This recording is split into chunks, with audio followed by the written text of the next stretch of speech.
Okey, serangan jantung tidak bermula di jantung tau. Ini sebab ramai tak sempat selamat, ramai orang silap besar. Mereka tunggu sakit dada, sedangkan serangan jantung selalunya bermula di tempat lain dulu.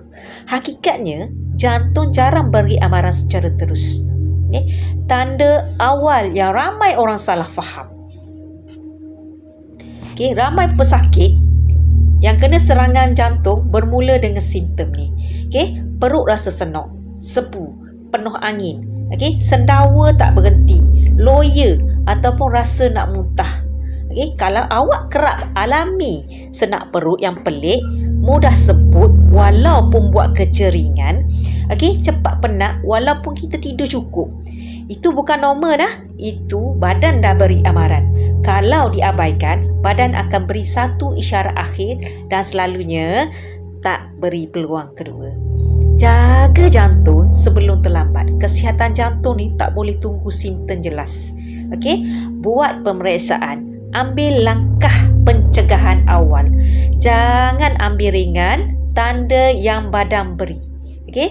Simpan posting ini, kongsi dengan orang yang awak sayang. Kesedaran awal boleh selamatkan nyawa.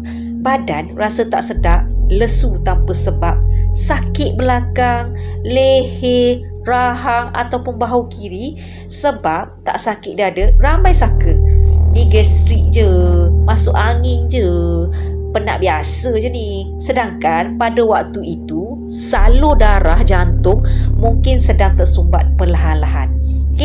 Apa sebenarnya yang berlaku? Bila aliran darah ke jantung mula terganggu, jantung akan kekurangan oksigen.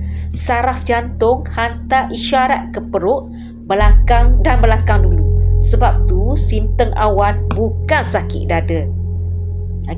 Bila dada mula rasa ketat, sempit, mencekam ataupun ditekan-tekan, itu selalunya tanda kecemasan.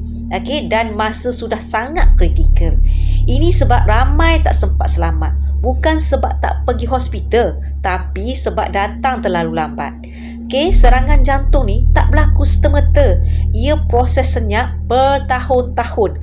Bila trigger berlaku, badan terus kolaps. So, jangan tunggu, dah teruk baru nak ikhtiar.